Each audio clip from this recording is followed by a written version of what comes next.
Ladies and gentlemen, the President of the United States.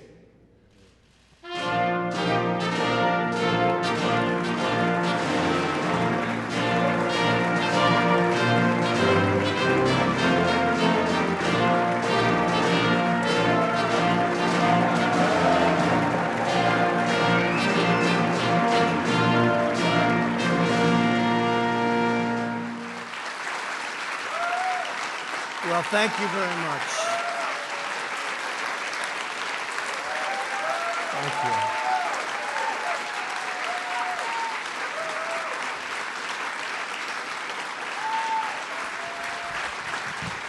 Thank you.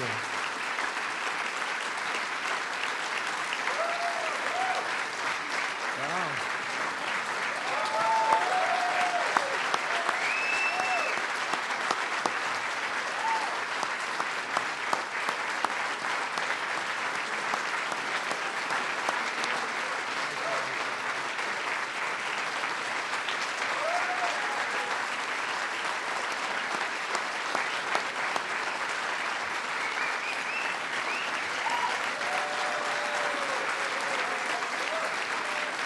Well, thank you very much, everybody. Wow. We've all been through a lot together, and we probably deserve that hand for all of us because it's been a very unfair situation. I invited some of our very good friends, and we have limited room, but everybody wanted to come. We kept it down to a minimum, and believe it or not, this is a minimum.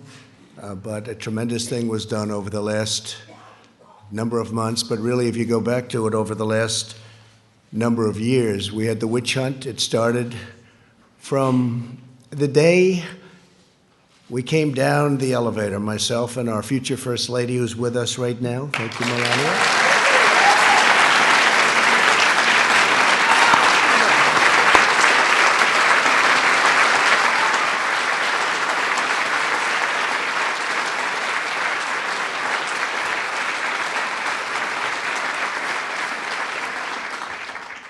And it never really stopped. We've been going through this now for over 3 years. It was evil, it was corrupt, it was dirty cops, it was leakers and liars. And this should never, ever happen to another president, ever. I don't know that other presidents would have been able to take it. Some people said no, they wouldn't have. But I can tell you, at a minimum, you have to focus on this because it can get away very quickly. No matter who you have with you, it can get away very quickly. It was a disgrace. Had I not fired James Comey, who was a disaster, by the way, it's possible I wouldn't even be standing here right now. We caught him in the act. Dirty cops, bad people. If this happened to President Obama, a lot of people would have been in jail for a long time already, many, many years. I want to start by thanking some of, and I call them friends, because, you know, you develop friendships and relationships when you're in battle and war, much more so than, gee, let's have a normal situation. With all that we've gone through, we've done, I think, more than any president and administration. And really, I say, for the most part, Republican congressmen, congresswomen, and Republican senators. We've done more than any administration in the first few years. You look at all of the things we've done. I watched this morning as they tried to take credit for the stock market from, think of that. Let me tell you, if we didn't win, the stock market would have crashed. And the market was going up a lot before the election because it was looking like we had a good chance to win. And then it went up tremendously from the time we won the election till the time we took office, which was November 8th to January 20th. And that's our credit. That's all our credit. And leading up to that point was our credit because there was hope. And one of the reasons the stock market's gone up so much in the last few days is people think we're doing so well. They liked the State of the Union speech.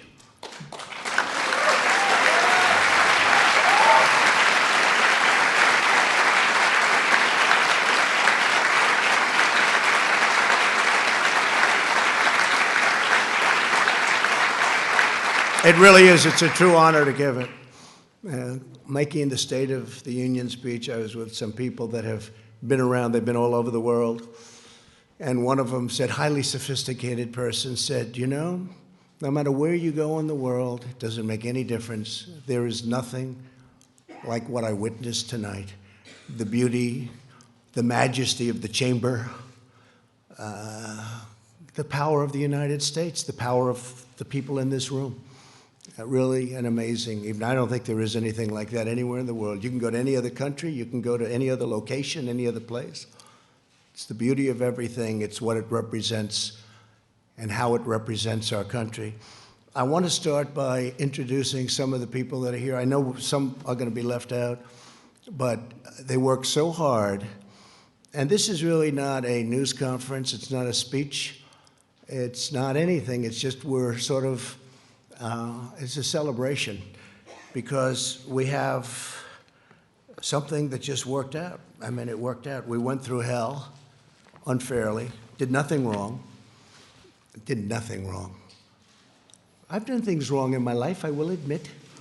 Not purposely, but I've done things wrong. But this is what the end result is.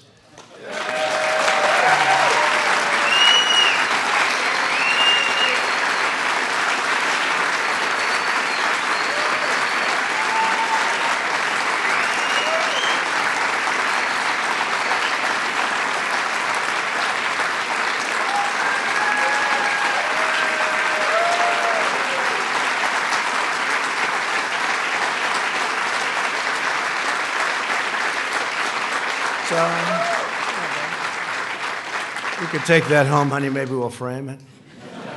It's the only good headline I've ever had in the Washington Post. I tell you. But every paper is the same. Does anybody have those papers? Does anybody have them? Because they're really like that, so I appreciate that. But some of the people here have been incredible warriors. They're warriors. And there's nothing from a legal standpoint. This is a political thing. And every time I'd say, this is unfair, let's go to court, they say, sir, you can't go to court. This is politics. And we were treated unbelievably unfairly. And you have to understand, we first went through Russia, Russia, Russia. It was all bullshit. We then went through the Mueller report. And they should have come back one day later. They didn't. They came back 2 years later, after lives were ruined, after people went bankrupt, after people lost all their money. People came to Washington to help other people.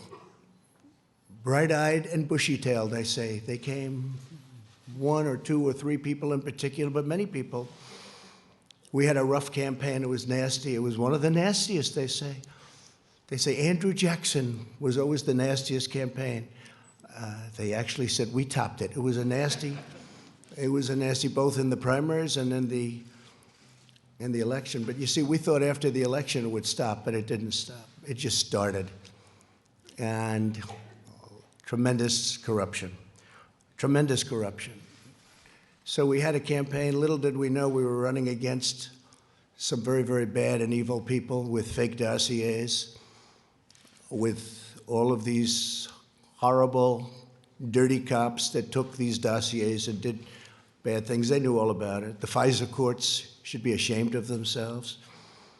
It's a very tough thing. And then we ended up winning on Russia, Russia, Russia. It should have taken the one day, as I said, and it took years. Then Bob Mueller testified. That didn't work out so well for the other side. But they should have said that first week, because it came out. Is that right, Jim Jordan?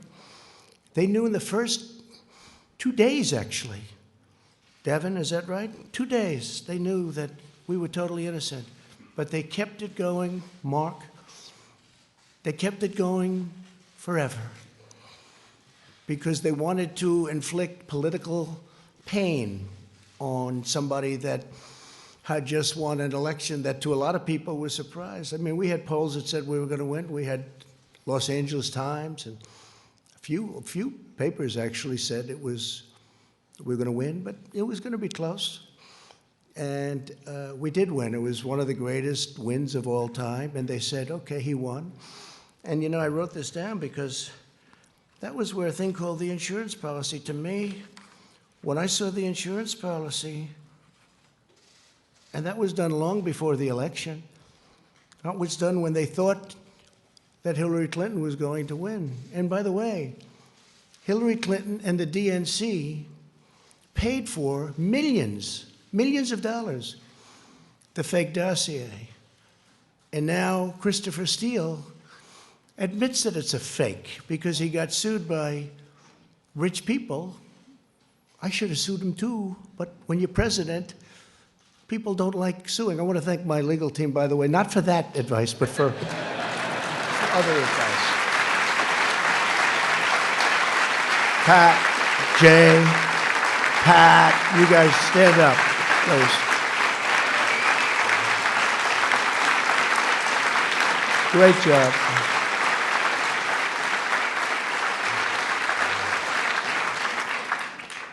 Right at the beginning, they said, sir, you have nothing to worry about. All of the facts are on your side. I said, you don't understand. That doesn't matter. That doesn't matter. And that was really true. They made up facts. A corrupt politician named Adam Schiff made up my statement to the Ukrainian president. He brought it out of thin air, just made it up. They say he's a screenwriter, a failed screenwriter. He tried to go into, unfortunately, he went into politics after that. Remember, he said the statement, which is a mob statement, don't call me, I'll call you. I didn't say that. Fortunately, for all of us here today and for our country, we had transcripts. We had transcribers, professional transcribers. Then they said, oh, well, maybe the transcription is not correct. But Lieutenant Colonel Vidbin and his twin brother, right? We had some people that really amazing. But we did everything. We said, what's wrong with it? Well, they didn't add this word or that. It didn't matter. I said, add it. They're probably wrong, but add it. So now everyone agrees that they were perfectly accurate. When you read those transcripts, Tim Scott, I don't know if Tim's here, but he said, sir, he's the first one to call me. Sir, I read the transcript. You did nothing wrong. And Mitch, he stayed there right from the beginning. He never changed. And Mitch McConnell, I want to tell you, you did a fantastic job.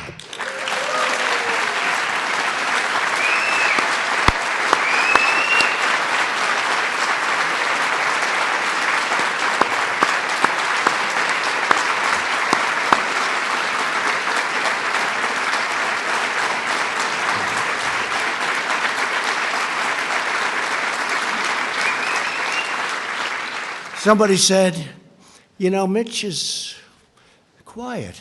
And I said, he's not quiet. He's not quiet. He doesn't want people to know him. And they said, is Mitch smart? I said, well, let's put it this way. For many, many years, a lot of very smart, bad in many cases, sometimes good, but people have been trying to take his place.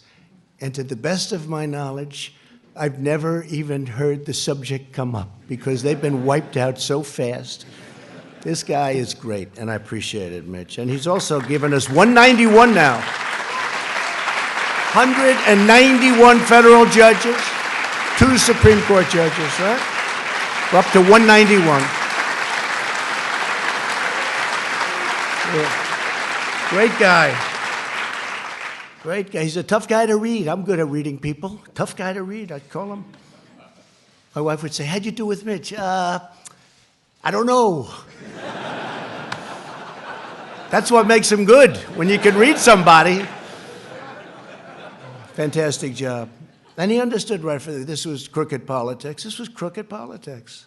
How about all these people? They're running for office. They're saying the worst things about me, like 8 senators on the Democrat side. Most of them got wiped out. You know, they got their 1% or less. Most of them got less. They decided to go home. Let's go back to California. Let's go back to wherever they came from. Let's go back to New York. How about that one? Our New York Senator, Gillibrand. Let's go back to New York after they get nothing. and then they take an oath that they will be fair, that they will be reasonable, you know, all of the different things, and they had to sign. They're not fair, but here's the beauty. So we have 4 left. They're saying the most horrendous things about me. It's okay, it's politics. And then they're supposed to vote on me. They're trying to replace me, and then they're supposed to be voting. So I think it's incredible. But so Mitch, I want to thank you very much, incredible. And you have some of your folks here, and they're incredible people, and they've been right from the beginning. And again, you're out of session. Unfortunately, I only told these folks, let's do this today. We did a prayer breakfast this morning, and I thought that was really good. In fact, that was so good it might wipe this out. But by the time we finish, this will wipe that one out, those statements. I had Nancy Pelosi sitting 4 seats away, and I'm saying things that a lot of people wouldn't have said, but I meant every word of it. But we have some of the folks that are going to be leaving right after this, and they work hard, and they did work hard. Bill Cassidy, Senator. Stand up, Bill. What a guy. Great man. When I need to know about health insurance and pre-existing conditions and individual mandates, I call Bill, or I call Barrasso. We get those 2 guys, they know more than anybody. A man who just became a senator. He's a little bit like me. We have a couple of them. Very successful guy in business, and he said, what the hell? I'll run for the Senate from Indiana. And he ran, and I saw him on television destroying his opponent in a debate. I said, you know, this guy could win, and I got behind him. And Mike Braun, you have done some great job. Thank you very much. Tough. Tough. Thank you. A man who got James Comey to choke, and he was just talking in his regular voice. He's the roughest man. He's actually unbelievable, and I appreciate the letter you sent me today. I just got it. But he's got this voice that scares people. You know, people from Iowa can be very tough. We're doing very well in Iowa, but I'll tell you, Chuck Grassley, he's looking at Comey, well, you tell me, what did you say? Now, he wasn't being rough. That was just the way he talked. And that was when Comey announced that he was leaking, lying, and everything else, right? He choked because he never heard anybody talk like that. You know, you should have gone, I wish you got angry. You could have gotten the whole ball game. He would have said, I give up. Chuck Grassley is an incredible guy.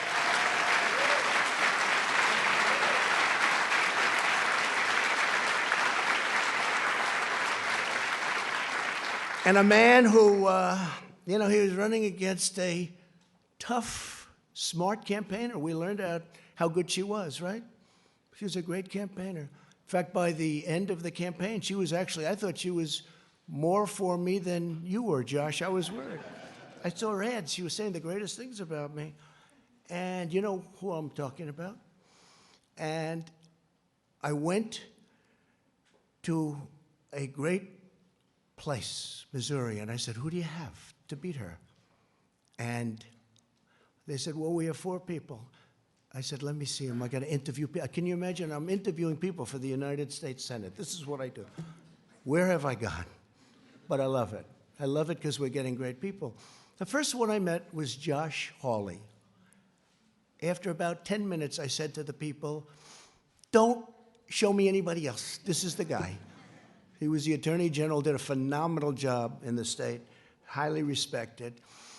And Claire McCaskill. So the theory was you couldn't beat her. Great campaigner. Remember the last campaign? She was going to be taken out. She was always going to be taken out, and she wins, and people say, how did that happen? Didn't happen with him. But she got so friendly toward me. In fact, one of the ads I still have, I'm putting it in the archives as one of the best ads I've ever made. And she tried to convince people that we were best friends.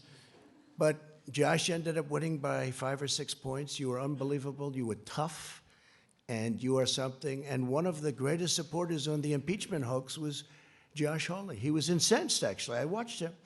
He was incensed at what they were doing and what they were saying, and those were the ones. You know, I had some that said, "Oh, I wish he didn't make the call," and that's okay. If they need that, it's incorrect. It's totally incorrect. And then you have some that used religion as a crutch. They never used it before. An article written today, never heard him use it before.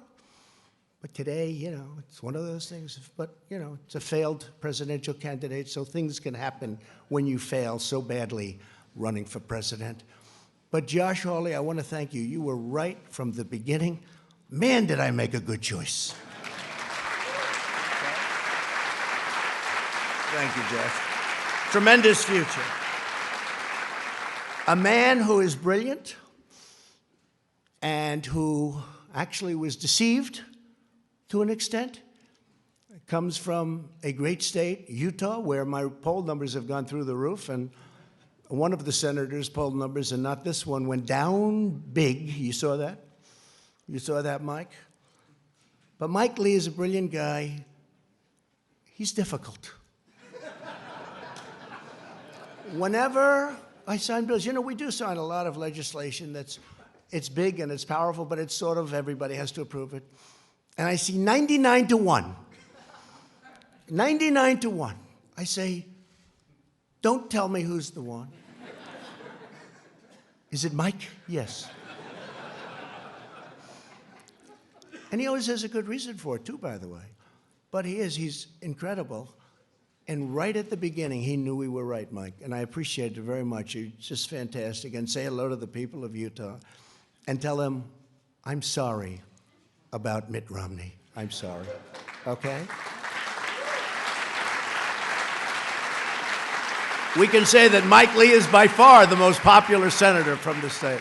But you've done a fantastic job, Mike, in many ways. In many ways. A young woman who I didn't know at all, but she's been so supportive, and I've had great support from other people in that state, and she's been so supportive, and she's been downright nasty and mean about the unfairness to the president. And Kelly Loeffler, I appreciate very much. Thank you. Great.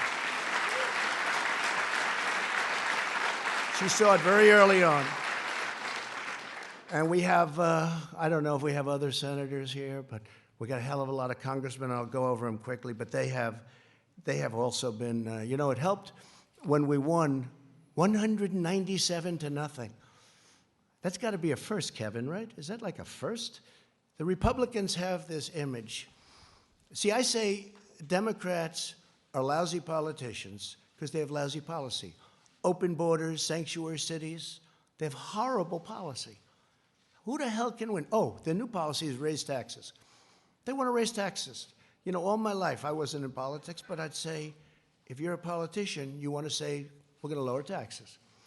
They want to raise taxes. So they have open borders, sanctuary cities, raise everybody's taxes, get rid of everybody's health care, 180 million people in the United States, and they're really happy. And we're going to give you a health care that's going to cost more money than the country could make in 30 years if it really does well. That's 1 year. So I've always said they're lousy politicians, but they do two things. They're vicious and mean, vicious. These people are vicious. Adam Schiff is a vicious, horrible person. Nancy Pelosi is a horrible person.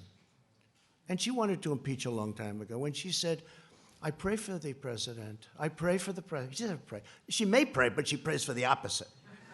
But I doubt she prays at all. And these are vicious people. But they do two things. They stick together. Historically, I'm not talking now. They stick together like glue. That's how they impeached, because they had whatever the number is, 220 people. So if they don't lose anybody, they'll be able to impeach anybody. You could be George Washington. You could have just won the war, and they say, let's get him out of office.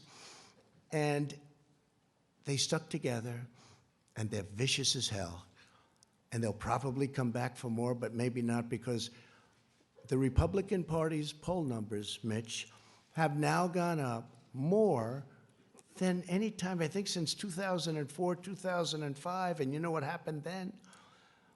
But in normal times, decades, you would call it. That was a little unusual time. It was for a very short period.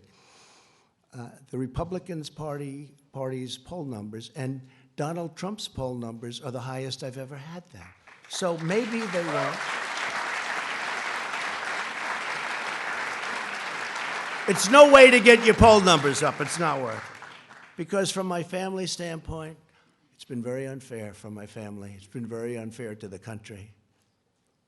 Think of it, a phone call, a very good phone call. I know bad phone calls. This is a phone call where many people, I think Mike Pompeo was probably on the call. Where's Mike? Mike Pompeo was on the call. Many people were on the call. I know that many people. They even have apprenti, bringing up an old favorite word of mine, the apprentice. They have apprenti. They have people on these calls. And I know there are many, when I speak to the head of a nation, and they have many people on. I mean, also, do you think they're just, in the case of Ukraine, he's a new president. He seems like a very nice person, by the way. His whole thing was corruption. He's going to stop corruption. We even have a treaty, 2001, 1999. It's a treaty, signed treaty, that we will work together to root out corruption in Ukraine. I probably have a legal obligation, Mr. Attorney, to report corruption. But they don't think it's corrupt when a son that made no money, that got thrown out of the military, that had no money at all, is working for $3 million up front, $83,000 a month, and that's only Ukraine. Then goes to China, picks up $1.5 billion. Then goes to Romania, I hear, and many other countries. They think that's okay. Because if it is Ivanka in the audience? Is Ivanka here? Boy, my kids could make a fortune. They could make a fortune. It's corrupt. But it's not even that. It's just general corruption. And the other thing is mentioned in the call, and something that I've told Mike Pence, our great vice president, I would tell him all the time. And I told him when he went on the trip, because he was over there. He never mentioned anything about this when you had your meeting. It's a terrible thing. But I told Mike, I said, Mike, we're giving them money, and, you know, you're always torn about that, because we have our country to build, we have our cities to build, and our roads to fix. But we're giving them money. Tell me, why isn't Germany paying money? Why isn't France? Why isn't United Kingdom paying money? Why aren't they paying money? Why are we paying the money? Is that a correct statement, Mike? I say, find out what the hell's going on. And I told that to all of my people, OMB. I said, I asked that question. How much is Germany paying? Why isn't Germany paying? Why is the United States always the sucker? Because we're a bunch of suckers. But that's turning around fast. But it makes it harder when stuff like this happens, because you want to focus, and you want to focus perfectly. Think what we could have done if the same energy was put into infrastructure, prescription drug prices. Think of what we could have done. And I'm now talking both sides. Think of what we could have done if we had the same genius, because it's genius. I will say, it's genius on the other side. Maybe even more so, because they took nothing and brought me to a final vote of impeachment. That's a very ugly word to me. It's a very dark word, very ugly. They took nothing. They took a phone call that was a totally appropriate call. I call it a perfect call, because it was. And they brought me to the final stages of impeachment. But now we have that gorgeous word. I never thought a word would sound so good. It's called total acquittal. Total acquittal.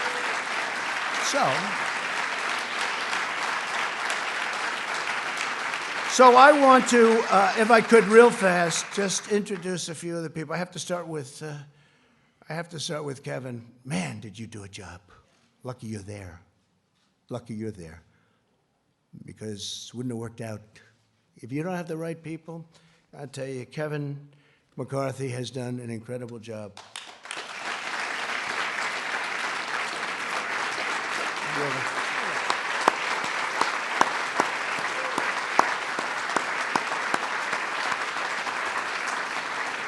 And he loves his job, and he loves his country.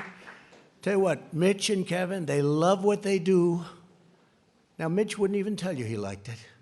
Say, Mitch, do you like it? I don't know. He's the greatest poker player, right? Kevin will say, I love it, right? And I will say that you're going to be Speaker of the House because of this impeachment hoax. I really believe it. I really believe it. And I'm going to work hard on it.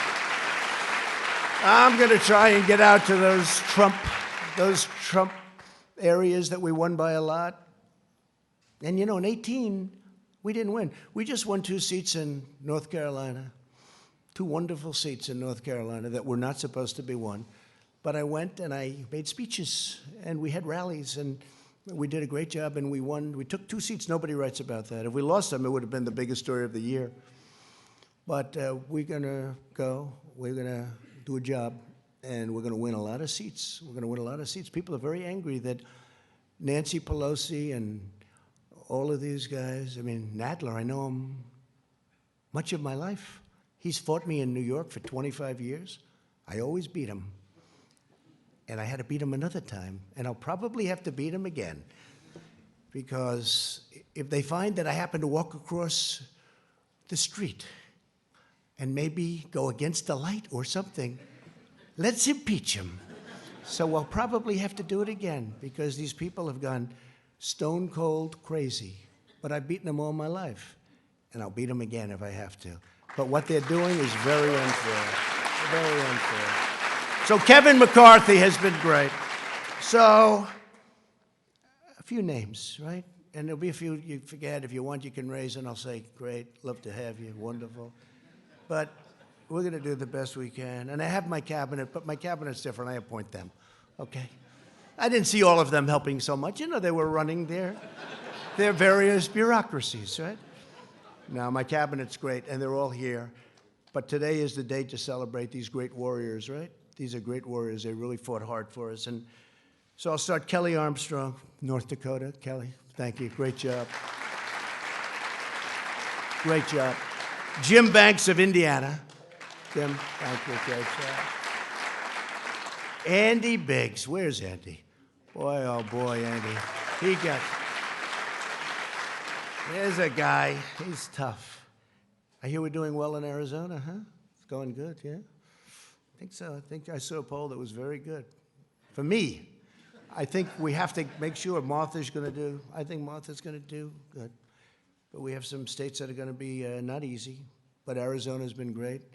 And we're stopping illegal aliens from coming in. We're putting up walls. New Mexico, too, a state that's never been in play for Republicans, is totally in play, right? Nevada's really looking good. We're doing well. We're doing well. We're going to have a great, there's more spirit, I will say this. There's more spirit now for the Republican Party, by far, than the Democrats. You know, Mike Pence just got back from a place, a beautiful place that Chuck Grassley knows well, Iowa. And he was talking about this fiasco, the Democrats. They can't count some simple votes, and yet they want to take over your health care system. Think of that. No, think of that. But we also had an election out there, and we got 98% of the vote. We have 2 people running, you know, and I guess they consider them non-people, but they are running. I mean, one was a governor, one was a congressman. They're running. We've got 98% of the vote. And everybody from the media was saying, who are those crowds over there? You know, they expect it to be one of these competitive where everybody's running because they want to win, they want to win. And it was Trump, right, Mark Meadows? It was Trump. This was a Trump crowd. And a lot of my guys went there. They went to Iowa, and a lot of friends went there, and we had tremendous, they say the spirit for the Republican Party right now is stronger, I think, than it's ever been in the history of our country. I think it's stronger than it's ever been. And that includes honest Abe Lincoln. You know, a lot of people forget Abe Lincoln. I wish he were here. I'd give him one hell of an introduction. But he was a Republican. Abe Lincoln, honest Abe. Bradley Byrne, Alabama. What a great place. Thank you, Bradley. A man who has been an unbelievable friend of mine and spokesman, and somebody that I really like. And I know, Kelly, you're going to end up liking him a lot. something's going to happen that's going to be very good. I don't know. I haven't figured it out yet. But Doug Collins, where is he? Where is Doug? You have been so great. Thank you very much, Doug. Thank you very much. Yeah, thank you. Really amazing job. A young man who is born with a great gene, because I know his father and how great a politician he was, but he's from Florida. Sometimes controversial, but actually he's not controversial. He's solid as a rock, and he's a friend of mine, Matt Gaetz. Matt? Thank you, Matt. Thank you. Great job. All right, this guy. So he's the NCAA, meaning a couple of years ago when he was in college, wrestling champion. NCAA, that's the big deal. That means in all of college, you're the champ, you're the best.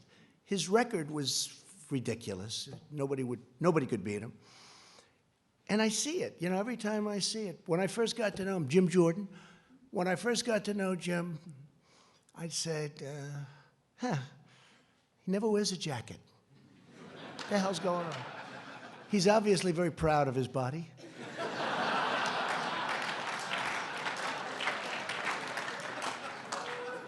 And they say where he works out, with the congressmen, senators, they say when Jim works out, even though he's not as young as he was, but he works out, the machine starts burning down. It's just a different form of a workout than us, right, Sonny?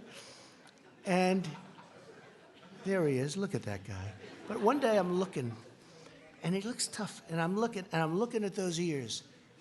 And I say, those ears have something going on there. I said, did you ever wrestle? Yeah, I did. But he doesn't talk. But I checked. This guy was a champion, top wrestler. And when I had I had all of the teams. And by the way, your Super Bowl champions are coming, I think next week or soon, very soon. And every one of them want to be here. And the coach loves us. The coach is great, Andy Reid. And every one of them want to be here. We have, people love it. But we had all of the NCAA championship teams here. They had the golf, the basketball, they had every team here. And one of the teams was wrestling.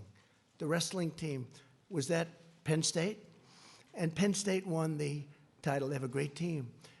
And I walked up with Jim, and it's like I didn't exist. Those wrestlers, they grabbed him. They love Jim Jordan, and we love you too, because you are some warrior.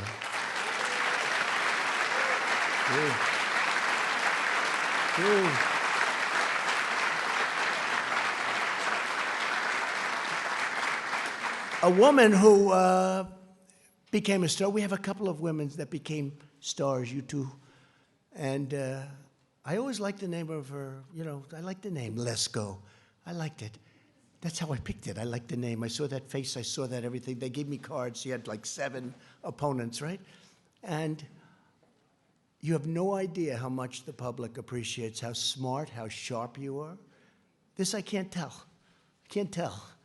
They just said, she's really good, she's really talented. I said, let's go. We worked with her. She won her race, tough race.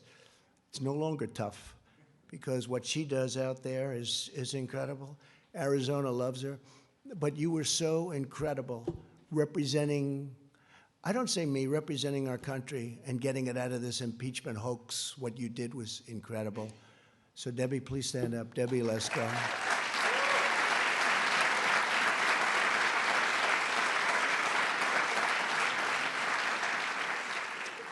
A man who I became very friendly with. I don't know why. Do you ever have where, I'll ask the media, certain people call, you take their calls. Other people call, if they don't have information, they won't take anybody's call. But other people call, and you don't. This is a guy, he's just a very special guy. His wife, I actually like better than him, to be honest.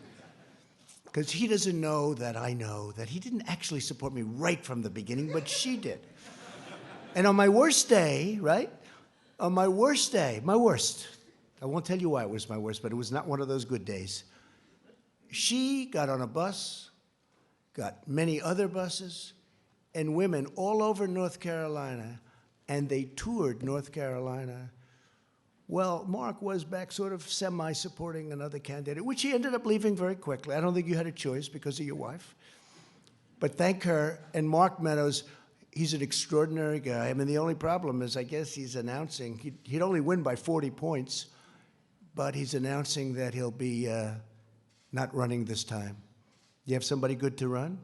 Somebody going to win your district by at least 20 points, please? Okay?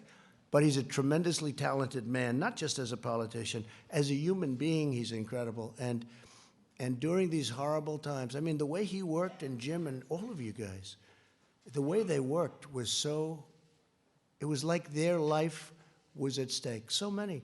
Ron DeSantis is another one. He worked so hard. Then he called me, he said, "Sir, I'd like to run for governor." He said, "Governor? I don't want you to run. I like you staying." "No, I want to run for governor." And I said, "Well, if you have to, I'd like your support." I said, "How can I support you? You're at 3. He was at 3. He had no money. Somebody else was at 38, and they had 22 million cash, right? I said, "Look, if it's important, I'll do it," because he's been another great warrior. And he's, by the way, he ran. I endorsed him. His numbers went through the roof. The man who we beat, who was expected to win easily, called me after the race. He said, "You endorsed him, and it was like a nuclear bomb went off. There was nothing I could do." He never even spent his money. He saved it. But Ron DeSantis is another one. And now he's the governor of Florida. And by the way, he's a great governor. He's a very popular governor. His numbers are in the 70s, and he's done a great job. But Mark, I want to thank you very much. Fantastic job. Thank you very much. Mark Meadows. And Mike Johnson of Louisiana. Where's Mike? Central Casting, what a job. You can represent me anytime. You can represent me anytime. Thank you. What a job you've done. Thank you, Mike. And a man nobody's ever heard of except the other side. He's the other side's worst nightmare. This guy goes down into dungeons and basements. He'll find a document no matter what. He's the most legitimate human being. He's the hardest worker. He's unbelievable. He took tremendous abuse. I mean, abuse. The media and, you know, the other side and the bad ones, the leakers, the liars, the dirty cops, they wanted to destroy him. They tried. They got close, but he wouldn't let it happen. And honestly, in a certain way, he was the first one. Wouldn't you say, Jim and Mark and everything? This was the first guy. He came out of nowhere. He's saying, these people are corrupt. He's still saying it. And he was unbelievable. Devin Nunes, he was unbelievable. Unbelievable.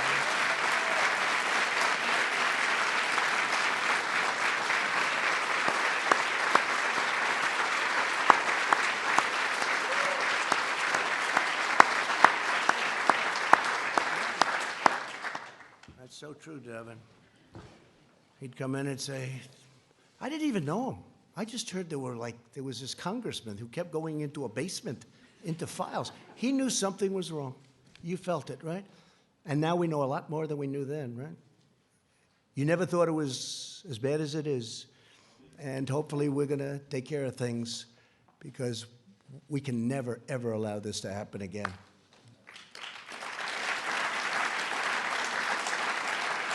Scott Perry of Pennsylvania. Scott, thank you.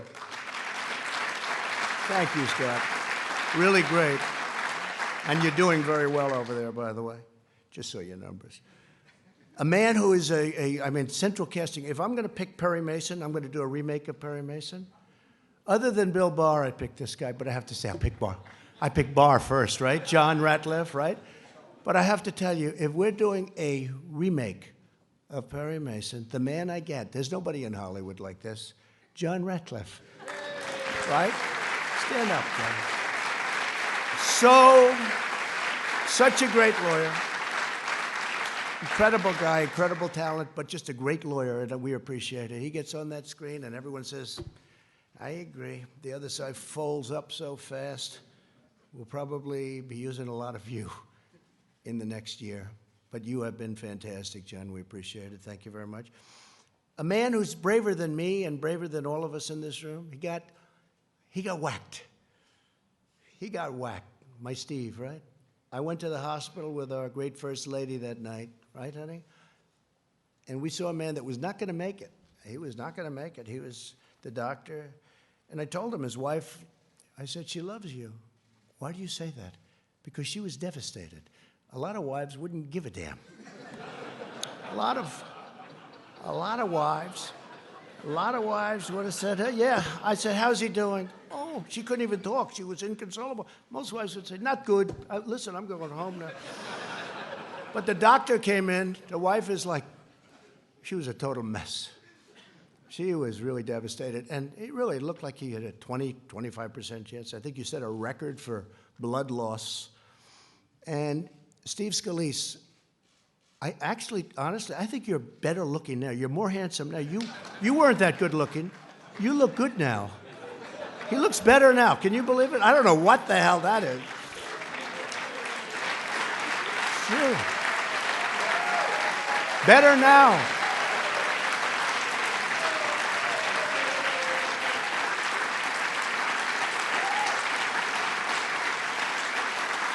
What a guy.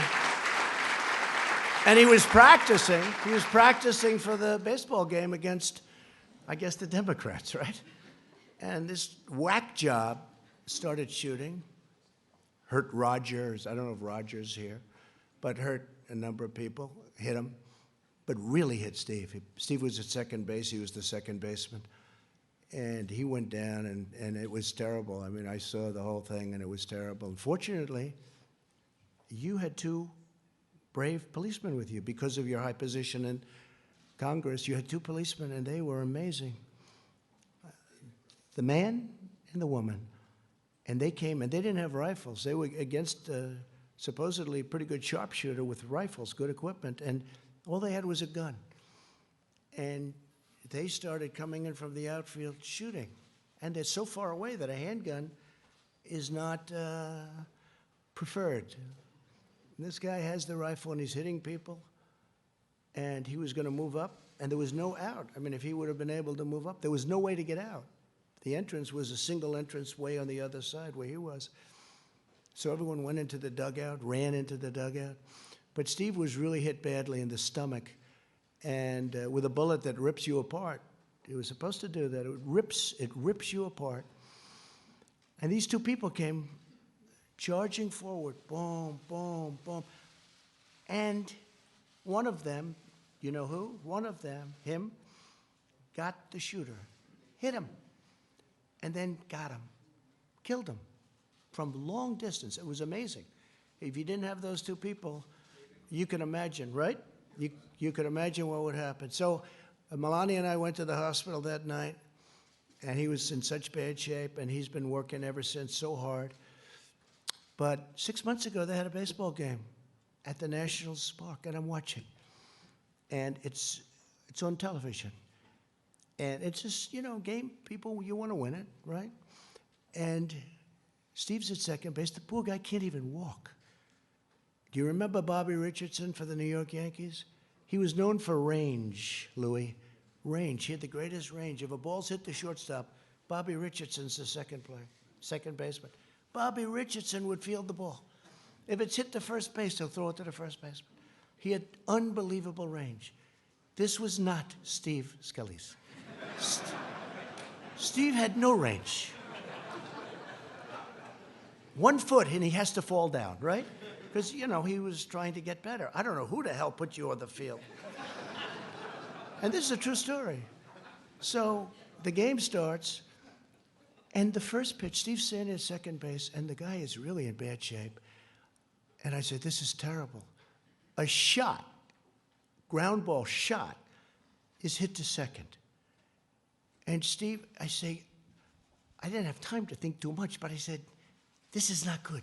That ball is going toward him. And this guy stopped that ball, caught the ball. He's now laying down. He throws the ball to first base. He gets him out. I said, it's the most incredible thing. I've never seen athletic. I've never seen anything like it. Right? And he gets him out, and they then took him out of the game, which was a very wise thing, because you could never do that again in a million years. But you weren't going to let that ball go through. I don't care if it was hit by the greatest of all time, right? That ball was not going through you because you are a warrior. Steve, he is fantastic. You are fantastic. You and Liz and Kevin, what a group. I mean, what a group. I got lucky because you need the right people. If I had the wrong people there, be maybe a different story. Maybe we'd be celebrating something else. But I really want to thank you, Steve Scalise. And Elise, you, I just read the story. She's the most incredible, what's going on with you, Elise. So I even said, I was up campaigning for her, helping her, but I thought, she looks good, she looks like good talent. But did I not realize when she opens that mouth, you were killing them, Elise. You were killing them.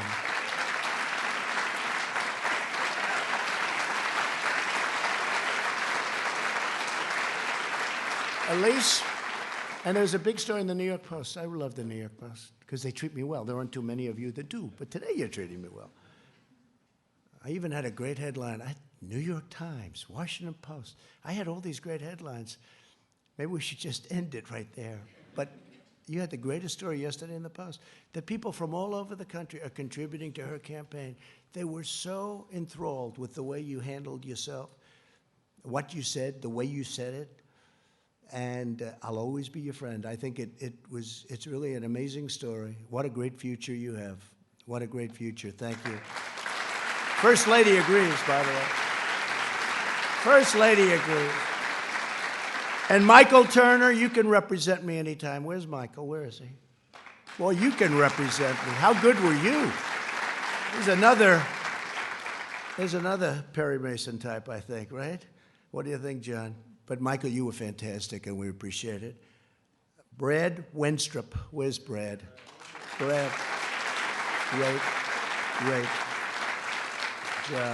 It's a big day for lawyers. You notice only the lawyers stayed. All the lawyers stayed behind.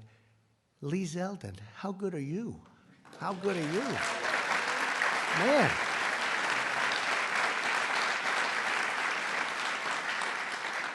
And Louis, your name's not down. They didn't give me your name. Do you know if I didn't announce Louis, whoever the hell made this list, I got to get rid of him because if I wouldn't have announced Louis, it might have been the end of the presidency. Louis, you have been so great, so tough, and so smart. I got it.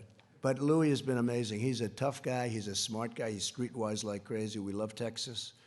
And we're with you all the way, Louis. We're with you all the way. Thank you very much.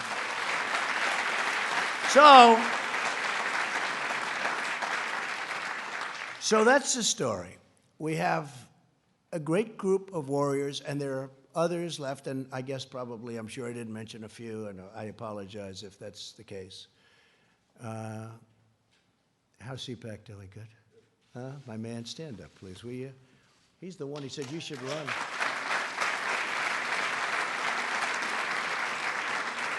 Right? Matt said, it's like 5 years ago, 6 years ago, and I made a speech, and then they do some kind of a straw poll. Who made the best speech? And he said, I made the best speech. Oh, with all these professional, I hate to say this, with all these professional politicians, they voted by far the best speech was Trump. He calls me, he says, you should run for politics. I say, what do I know about politics? But you know what? We learned quickly, and our country has never done better than it's doing right now. So it's pretty good. But thank you, Matt. Great. Say hello. So that's the story. We've been treated very unfairly. Fortunately, we have great men and women that came to our defense. If we didn't, this would have been a horrific incident for our country. When you have Lisa and Peter, the lovers, the FBI lovers, I want to believe the path you threw out for Deputy Director Andrew McCabe. That's the office. There's no way he gets elected, meaning me. There's no way he gets elected. This is Peter to Lisa. He's probably trying to impress her for obvious reasons. There's no way he gets elected. But I'm afraid we can't take the risk. Now think of this. In other words, if I get elected, two lowlifes, They can't take the risk. They can't take the risk. Think of it. And that's where it came up, the greatest word of all, insurance policy. So he says, but I'm afraid we can't take the risk. She may lose. It's like an insurance policy. In the unlikely event you die before you're 40. In other words, if I won, they were going to do exactly what they did to us. They were going to try and overthrow the government of the United States, a duly elected president. And if I didn't fire James Comey, we would have never found this stuff. Because when I fired that sleazebag, all hell broke out. They were ratting on each other. They were running for the hills. Let's see what happens. Let's see what happens. It's in the hands of some very talented people. We're going to have to see what happens. But I can tell you, in my opinion, these are the crookedest, most dishonest, dirtiest people I've ever seen. They said, this is struck. God, Hillary should win 100 million to 1. This is about me. This is an agent from the FBI. Look how they let her off. 33,000 emails deleted. Nothing happens to her. Nothing happens. It's unbelievable. But think of that. God, Hillary should win. These guys are investigating Hillary. Then they go to work for Mueller, the two of them. And when Mueller found out that everybody knew that they were 100% this way, he let them go. But they deleted all of their emails and text messages. So when we got the phone, they were all deleted. Could you imagine the treasure trove? They illegally deleted. So they left Bob Mueller. He had the look, but he didn't have a lot of other things. Always had the look, Mr. G-Man. And I love the FBI, and the FBI loves me, 99%. It was the top scum. And the FBI people don't like the top scum. So think of that, 100 million to 1, and he's investigating me. And then, God, Trump is a loathsome human being, isn't he? These are the people looking at me. I'm really not a bad person. And Page said, yes, he's awful. How would you like to have that? This is the good stuff. This stuff 100 times worse than that. These are all dirty people. And now, I just heard that they're suing the United States of America because they were interfered with. Not going to let it happen. Just not going to let it happen. We cannot let this happen to our country. Can't. So, I'm going to leave now, and I don't know if any of you have anything to say. You could say it, but this is sort of a day of celebration because we went through hell. And I'm sure that Pelosi and Crying Chuck, I've known this guy all the time. The only time I ever saw him cry was when it was appropriate. Known him for a long time, Crying Chuck. But I'm sure they'll try and cook up other things. They'll go through the state of New York. They'll go through other places. They'll do whatever they can. Because instead of wanting to heal our country and fix our country, all they want to do, in my opinion, it's almost like they want to destroy our country. We can't let it happen. Jim Jordan, did you want to say something? Go ahead. Huh? Mark? I want to just say that this reflection today is a small reflection of the kind of support you have all across the country. We've got your back. Thank you. Thank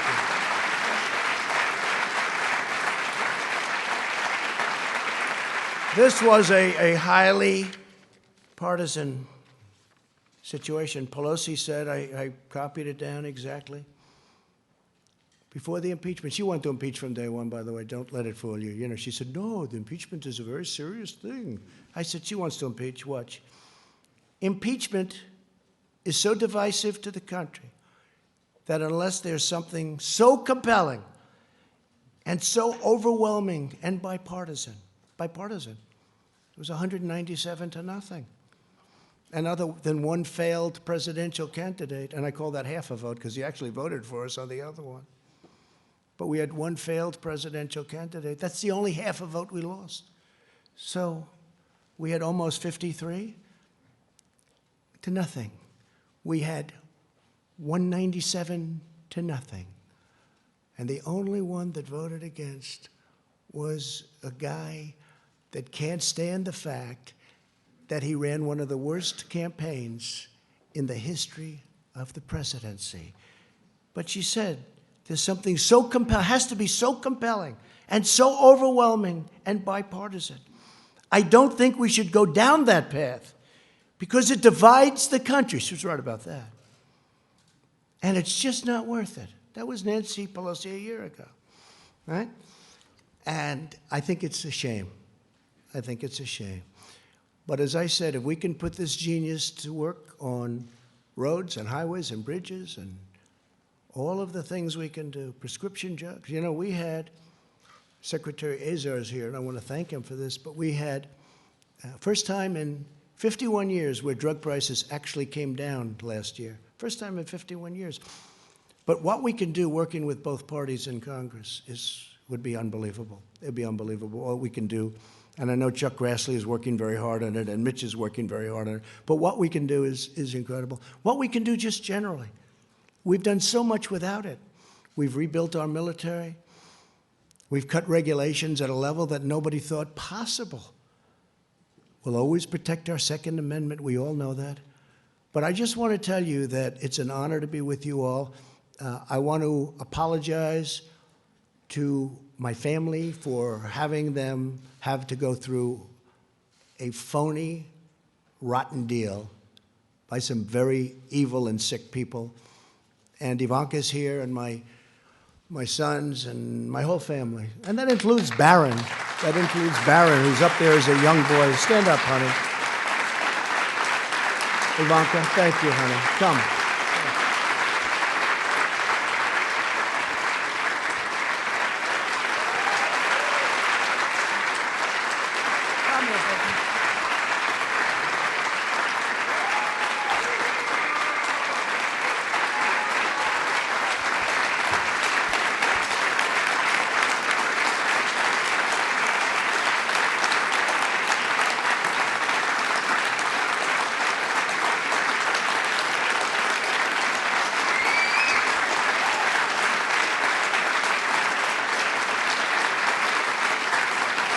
So I just want to thank my family for sticking through it. This was not part of the deal. I was going to run for president, and if I won, I was going to do a great job. I didn't know that I was going to run, and then when I got in, I was going to have to run again and again and again. Every week I had to run again. That wasn't the deal, but they stuck with me. And I'm so glad I did it because we are making progress and doing things for our great people that everybody said couldn't be done. Our country is thriving. Our country is just respected again. And it's an honor to be with the people in this room. Thank you very much, everybody. Thank you. Thank you very much. Thank you.